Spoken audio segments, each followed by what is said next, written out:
Arr! Yeah, I know. Well, I'm going to go ahead and do it, okay? Because I know what he's going to do. He's already started with a Pyragator.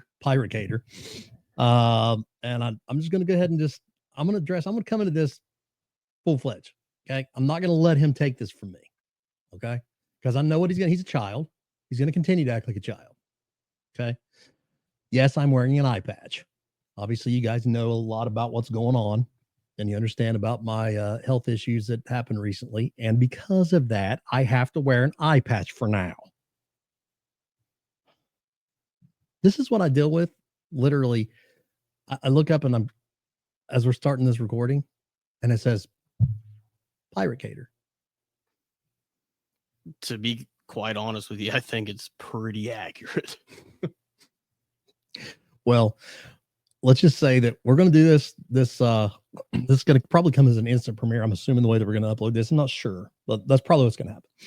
And what we're going to do is we're going to discuss a little bit about the events, what got me here. And then I'm told, I guess you have a video you want me to? Yes. Okay. So we're also going to do a video, some kind of reaction type thing, a blind reaction. Oh, wait. Yeah. He's not very. I don't even know if you remember where it's at now. It's been a while, guys. It's been a while. About died on us. Yeah, either way. Hey, there we got it. Okay, so I guess we start off. We just kind of talk about, and there's been a lot going on. There has been a lot going on. You know what's crazy is like it doesn't seem to matter, but every single time you think, a little bit of smooth sailing here for a little bit, things are going pretty good in different ways, and then bam, and then life kicks you in the gut. No, so actually the night that all this happened, Evan and I were working, and it was a complete surprise to me.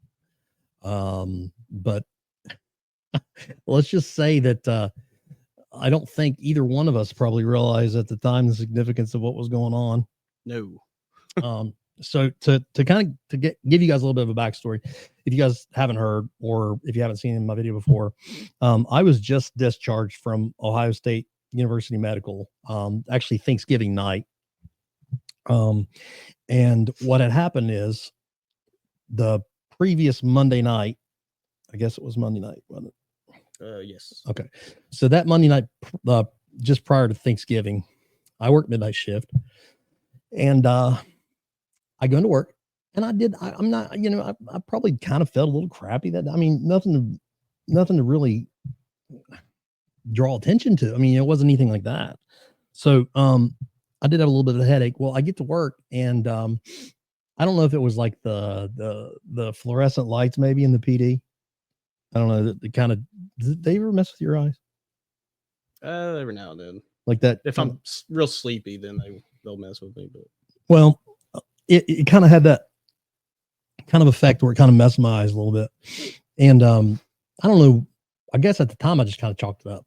Well, we're doing all of our end of the year because my guys are procrastinators. Oh yeah. Including myself. And I have had all year to get 24 hours of training done, and I got 10 days left, and I still got like 6 hours. Well, I can't blame him entirely because I'm guilty of that too. It's horrible. It's like watching paint dry. Okay. So we had to do some in-service training. So I go in my office and I start my training and so on. And I kind of noticed throughout the night, like I think my vision was kind of getting worse, just like kind of catching something like in the corner of my eye, like what's going on? So halfway, I noticed him. I kept looking over at him, and his face was twitching, and I was just like, I kind of blew it off there for a while. I kept looking at him, and I was just thinking, well, I appreciate you not telling me that I was having a major health issue, and you knew it and didn't. You're. I don't. Never mind. Anyway, I'm not going to go there. Okay. So again, yeah. So I finally kind of bring it to his attention. I was like, I said, my eye's kind of messing up or whatever. And I kind of started describing, what was going on or what I thought was going on. And then we pulled out Dr. Google. Mm. And that was the worst thing we could have probably done, because Dr. Google gives you a life expectancy of about 20 minutes. Yeah, pretty much. So basically, after we read the possibilities of what was going on, he's like, look, you're going to the hospital. I'm going to drive you up there and we'll get this checked out. So we get to the hospital. I walk in and there I was with blind man. Yeah, it was. And I said, hi. And this might be a hippo violation. Hippo. Hippo. I said, can you guys tell me if my hippo friend's dying? No, but so what does happen? We pretty much shame each other. So yes, I said my fat friend. Can you guys see if my fat friend's dying? So I go in the like the ambulance entrance of the hospital, because I'm we're there all the time, obviously, and immediately there's like, oh, what did you do this time type thing, like, and the woman sitting back there says, did you get something in your eye? Because I was kind of squinting my eye, and I said no. So I told her what kind of symptoms I was having, and like the entire demeanor changed. It went from us being goofy and talking about, can you tell me if I'm dying, to them literally basically saying like, there's a possibility. So, the next thing I know, I'm in a room and they're taking this a lot more serious than I am, or I was at the time. And of course my wife's at home asleep because it's midnight shift and has no idea this is going on. And I didn't want to alarm her, because, how many times do we feel like something's really going on? It's just not that big a deal. So I didn't want to create a big issue out of this if it wasn't going to be. So, I'm in the room and the doctor comes in and nurses and so on and so forth. And they poked me about 3,000 times, it felt like. And then they sent me over for a CAT scan and so on. And then the doctor tells me that she's looking for signs of a stroke or possibly an aneurysm, which is just about as bad as it can get, I would think. So I wasn't real excited at that point. So at that point, I'm thinking, you know what? I probably should go ahead and get my wife up. So we were there for a while, I guess. And the doc comes in and she says, I'm going to admit you in Ohio State medical. And I was like, what? And of course, I tried to talk her out of it because I didn't really want to have to deal with it. Honestly, I was with him at that point. Like, even if he's dying, are we okay to leave? Can we just go? But anyway, so they're gonna admit me in Ohio State, and they call for an ambulance to take me up there or whatever, which is a crappy ride. But nevertheless, I get up there and I get there by myself, and I have to wait on my wife to get there because she has to drive all the way up there. And they began their tests. And let me tell you, they put me through the ringer. I mean, dude, I had one of those spinal things, like the same way they do like epidurals for women. I swear, I had to set up on the bed and like bend over this thing, and like they stuck this needle in my back. But probably like, so they put me through several MRIs, CAT scan, X-rays, everything you could think of. Done different types of fluid checks and blood checks and so on and so forth. And it really boiled down to the fact that there's a possibility, or I guess we've kind of accepted the fact that that I actually suffered a slight stroke, which affected my eye, and it's really affected my vision, and it's driving me crazy, and hence why I'm wearing a patch now, and I'm a pirate. What the crazy thing is, though, is, have you ever had an MRI?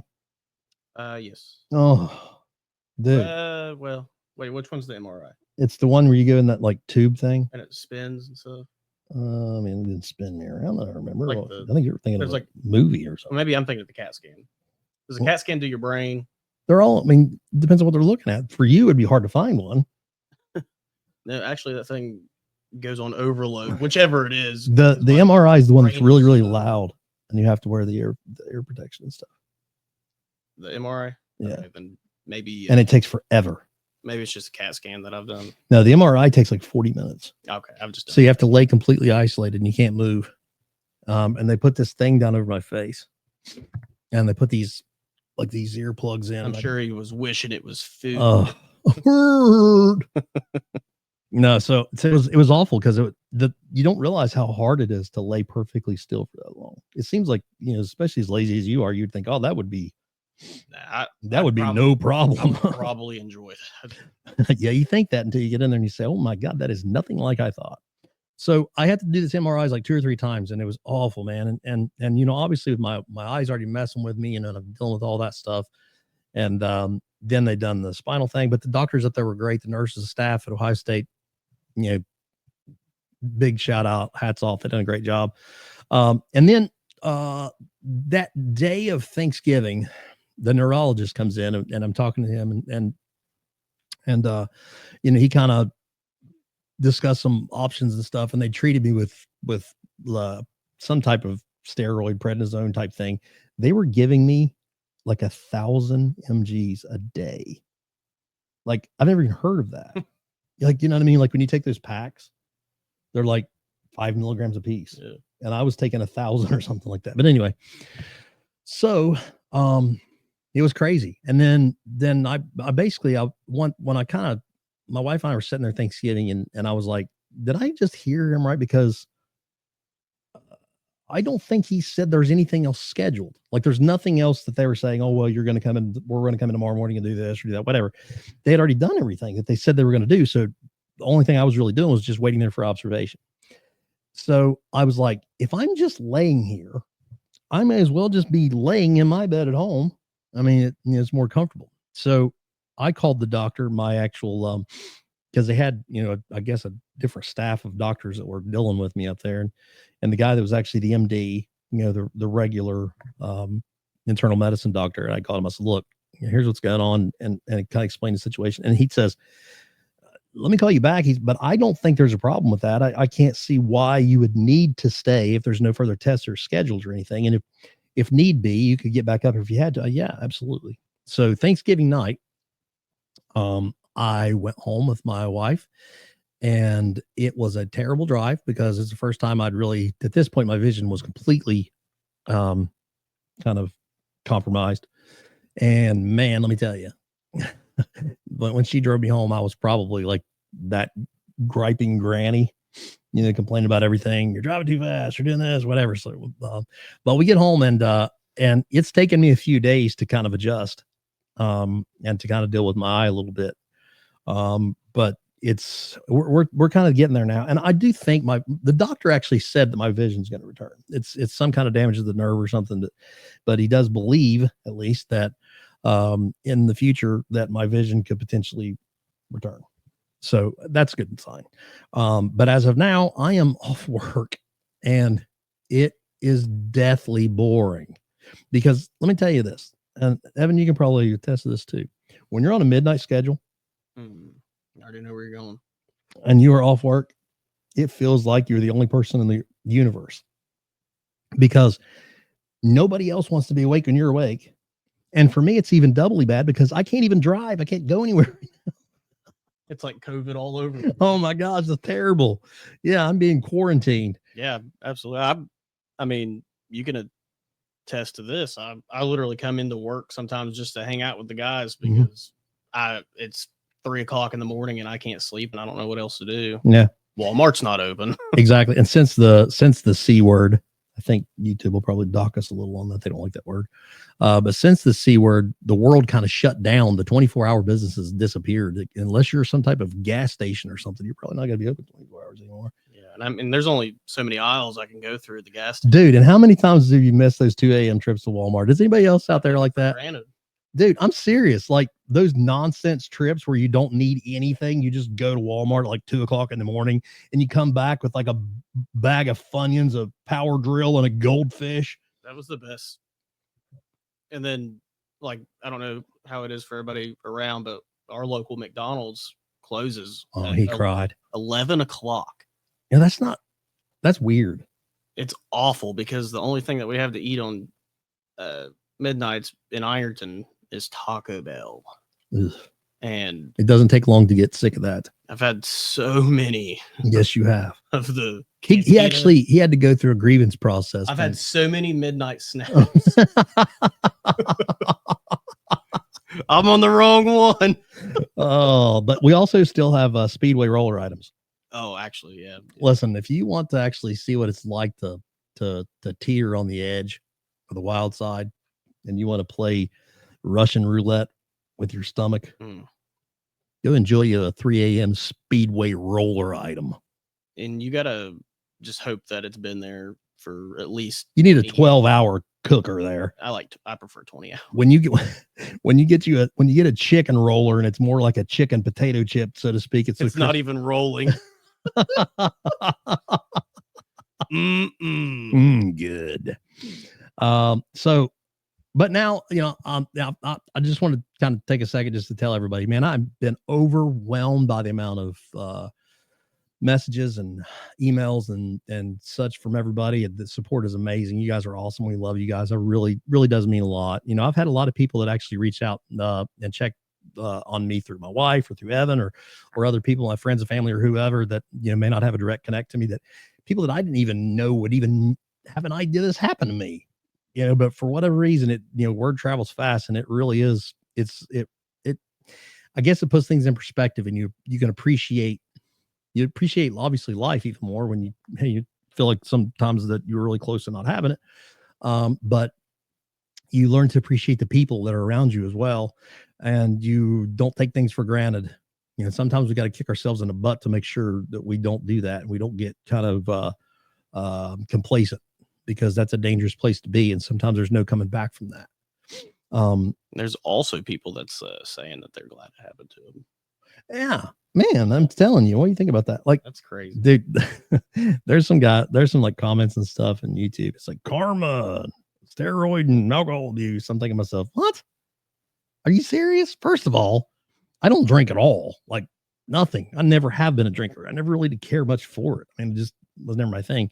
And secondly, have you seen how fat I am? I'm completely out of shape. I don't think you're going to accuse me of being on steroids. Maybe if it was like a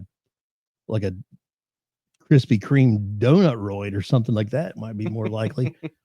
No, this Crispy is Crispy roid. But no, that's I don't know where that. Oh, I do know that was Chili that said that I was on steroids or something. Yeah. But I openly told him that I would completely agree to submit to a test if he would, and that kind of went away at the time. So, but nevertheless, I have had some kind words, even from Chili. I've been told. I have not seen them, but I have been told that he commented on some things and said some stuff that was at least, decent. Yeah. So I appreciate that. That's just like the video that the CEO of United Healthcare or whatever that is going around, where he got, executed. Yeah. More or less. And people commenting on that and saying very harsh things like the man or not. I don't know. It's still somebody's family. That's wrong. Right. You can't say that stuff. Right. I agree. And that's the thing too. Sometimes we get comfortable, on a screen and social media or something like that. And it doesn't feel like a real person anymore, because we're so exposed to the world through social medias and so on. And we kind of say things maybe that we don't even mean or whatever, which is awful. And we got to be careful not to do that, guys. But no, not because of steroids and not because of drinking. And if it's karma, I really don't know why. I don't really, I mean, I'm probably the most freedom loving cop you'll ever meet in your life. So you can't really say that it's because you've done this, done that, or whatever, because anybody who's had real experiences with me will tell you that that's not the case. Obviously there's people that are going to want attention. They're going to have the opportunity to be able to get in front of a microphone or a camera. They want to say what they want to say, but people that really have had experiences with me know that I'm very, very freedom loving when it comes to that. So I refuse to believe that as well. And food loving. I mean, he's not wrong. But the truth of it is, we never know. Do you? I mean, you really don't. Like I was just telling him this earlier. I spent a lot of time, as a kid, obviously working out and stuff and doing things. But then as I got older out of the academy and I kind of got back into the whole, lifting and training, grappling, and so on and so forth, and kind of got into that lifestyle. And you and I are in the summertime, at least, really frequently on the mountain bikes and stuff, but you don't realize how fast it's like. Yeah, it's like, it's like, oh, I just rode a couple weeks ago, and then you realize, no, that was 6 months ago, Tubby. So, but that's kind of where we're at, and we got to make some differences. So I'm going to pledge to you guys that I'm changing my lifestyle, and I'm going to start getting more back in the gym, and I'm going to start doing things to improve my health.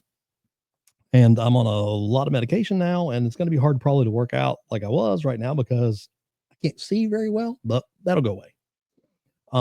But you know what? The thing is, first we got to get it back to work. Definitely. I've got to get back to work so that I don't have a freaking because I'm about to go stir crazy at times. And man, let me tell you, there's only so many things you can watch on Netflix. Yeah. I mean, there is a limited number of things. Literally, yeah. but all the streaming services, it feels like there's just not a whole lot of stuff. You like, man, there's some really crappy, dude. Oh my God, I wish I could remember this. I found something that you're gonna love. Oh, what is it? There is a thing on and if you can remember the name of this, drop it in the comments. There is a thing on I think it's on Prime. Gosh, what is the name of that? These guys are like monster hunters, like Bigfoot hunters. Mm-hmm. Oh, first of all, if Bigfoot is real, I'm going to find him because I need that paycheck. Okay. But I'm going to find him. These guys are like these hillbilly guys. Like, I mean, they're like us. They're like from around here, and they're on like Amazon Prime. I'm a city guy. Oh, no. I mean, like, I like some country things. No. I'm saying there are people. Okay. And I mean, it's not meant to be comedy, but if I can remember, I'm going to look that up and I'm going to try to share that so we can maybe be able to get a clip. We may do a reaction video of that one of these days.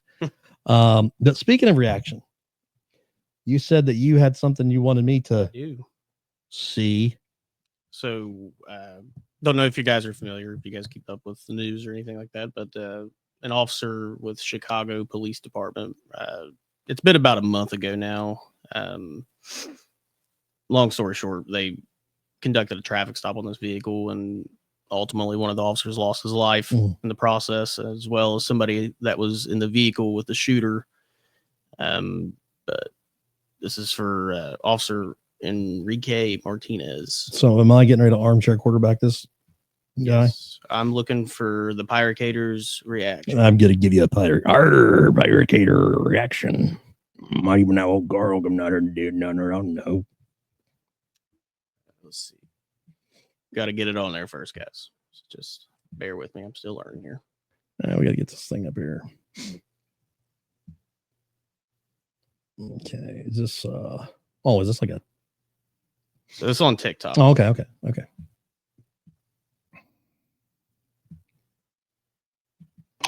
Why the fuck you reaching? Stop reaching! Stop reaching!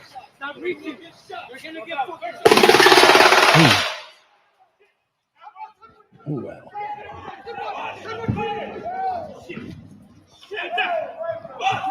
Oh my fucking God! Oh my fucking God! I'm not. Was that one return? That was one shot. How many officers were there? Did it say? I mean, it looks. I believe there was 3. I could be wrong, but I'm gonna let you guys hear that again.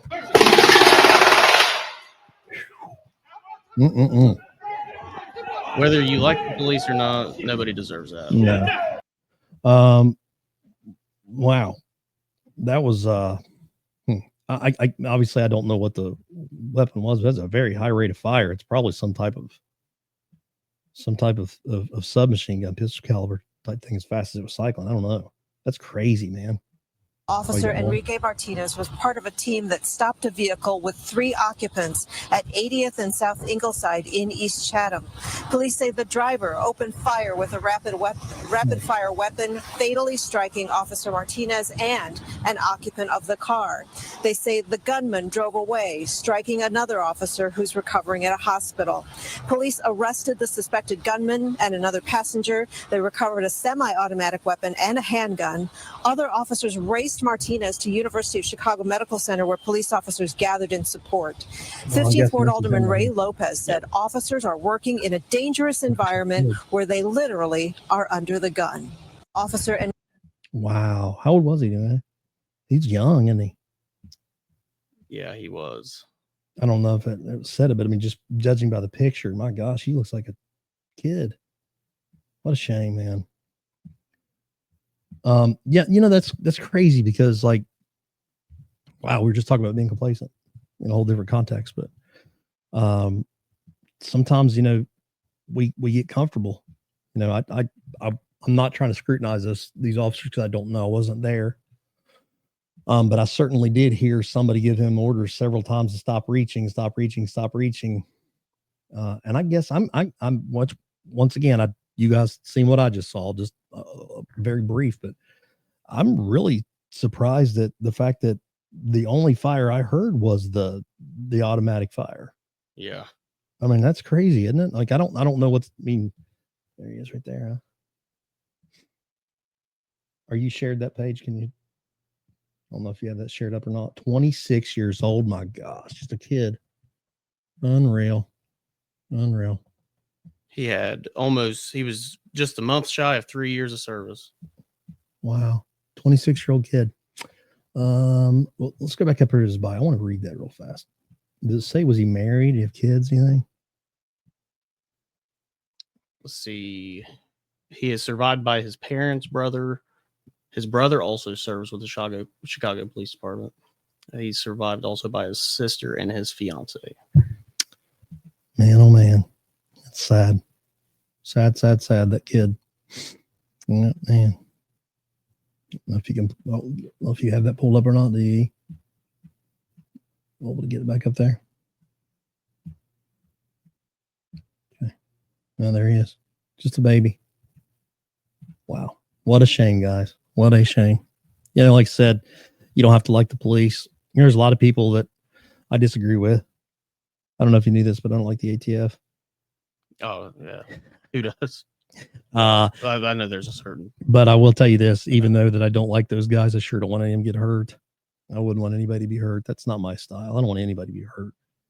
And, I've run across a lot of people that really are violent people in our career and stuff. And of course, it's a shame that, everybody deserves the opportunity to be able to at least live and, other short of pedophiles.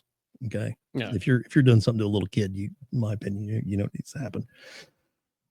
Or some kind of heinous crime along those lines. But nevertheless, to think that this kid literally was 26 years old, been out of high school 7-8 years. Yeah. And probably got the job he thought, that was super job to him and wanted to make a difference, or he thought. That's sad, man. But anyway, what I was saying before is about being complacent, and I'm on to you guys a lot of times about being tactical and not complacent and stuff, and make sure that we pay attention to different things and circumstances and the totality. It's real easy to have some downtime on midnights as well, and you get used to just driving around or sitting in a parking lot somewhere, just hanging out and waiting. Yeah. And well, and that and I think too that's why a lot of officers like myself and like you get out of shape. I know you're not looking at my physique. get out of shape so easily because we sit so long in that car. Drop a comment if you think I need to get me an eye patch. He could get his other eye patched. Oh yeah. Well, he would have to sit on my side. I could switch sides. The way we could put two eyes together on it. But that's the guys. That's sad. I mean, we gotta do better. You know what I mean? Like I don't know if it's a society thing, or sometimes I think the media is the biggest enemy of the police. Of course, I think a lot of times the media is the enemy of anything that's possibly freedom or good at times. I mean, we don't know if men are women or women are men, and we don't know what's going on in in little kids' bathrooms at these days. But they'll glorify some of these monsters, in my opinion. I don't understand that, but this is absolutely ridiculous. Back to what I was saying is I don't know how many officers are there, and I don't know the totality of it. You showed me what I seen. That's all I know. But it amazes me that we only heard one, single shot that it sounded like a handgun, which is crazy to me. Like, why are these guys not, Absolutely firing back? I don't understand, but we can't be complacent. We have to make sure that no matter what it is in life, you have to make sure of your situational awareness. Keep your eye. Get that? Get that? Keep your eye open. yeah. Keep your eye on the prize. Keep your eye open. Stay focused, because if you don't, you run the risk of getting hurt, whether it be your health and you're not taking care of yourself like I did, or whether it be something crazy like this guy, this wacko did to that kid. And who knows what that was about? I don't even know. Do you even know what the arrest was for? I mean, original was it a drug investigation, or? I believe they just left a call. If I remember correctly, they just left a call, and that vehicle was parked kind of out in the So just highway. suspicious type thing. We'll check it Stopped out. out with it to check it out. Oh, wow. Gosh, man. So it's just wrong place, wrong time. Yeah, for a 26-year-old kid. So, well, listen, guys, we're gonna keep this video short. I just wanted to kind of touch base with everybody and he wanted me to look at that video. So just remember to stay focused, situational awareness, everything in your life. Pay attention to the people around you. Pay attention to yourself. Don't get complacent. Don't get too comfortable being on the couch and not do anything with yourself, just like I did. I'm not going to lie. After that fight fell through, I actually kind of sunk in a little depression because I'd worked so hard for it, and I wanted it really bad because I'm old. This is my last opportunity to be able to enjoy that. And I kind of got a little bit lazy and complacent, and now I'm out of shape, and obviously my health suffered for it. And that's the main thing we have to do. Keep your eye on the prize. Pay attention to what's going on. Always stay vigilant. Stay sharp. If you are a concealed carrier and you're practicing your constitutional right, remember every fight becomes a gunfight at that point. Every possible encounter becomes a potential gunfight because you're already bringing the gun. So you have to make sure that you're extra sharp in order to both defend yourself and others, because that really does matter, guys. And remember, there's other ways to be able to defend others other than just physically. Sometimes you have to do it nice, and especially this time of year. You could just love on somebody, encourage somebody, pat somebody on the back, do something positive. That is a rough time of year. It is. This is the time of year where people that will suffer from different type of seasonal depressions, because then maybe they lost a loved one, or maybe this is just the weather changes. Who knows what's going on, but you don't know what's going on with everybody you encounter. So keep that in mind. Stay frosty, right? Make sure that you're paid attention, you're sharp, and you're chill. And when you pay attention to this stuff, you'll start seeing the opportunities to bless somebody. You can reach in there and you can shake their hand, you can pat them on the back. How many people actually have messaged me, tell me, that I've been a positive influence on them. And I'm thinking, wow, what, I didn't even realize that it was, just because even the silly videos that I do. And it's like, man, I don't even think about that stuff, but if it helps somebody, heck yeah, let's do it. Right. So we have to remember those moments really affect people differently. Like, it does. And something that seems having the worst day ever, and then I just make it to a stop sign second, and somebody lets me go first or something like that. And it just simple gestures. The fact that you're walking into the gas station and some dude or some lady literally stops and holds the door, waits for you to get up there. Just that little extra, wow, what a nice thing to do, because do that. Yeah, exactly. And that's the type of thing we can do for each other to make this world a better place. Right. So bless somebody, do something good for somebody, and it will come back to you. I promise. You can't run away from the blessings of God. I promise. So I want you guys to remember that. And I want you guys to stay tuned, because we're going to start doing this more often. We're going to start doing these reactions more often, and we are going to start doing live streams more often. And even if I have to wear a patch, right? We're going to keep all this going, and we're going to do good things, and good things are going to be spread around from everybody. And even if people are mean to me on YouTube, I don't care. We love you guys. We appreciate you guys. You guys stay blessed, stay driven, stay focused, bless somebody else.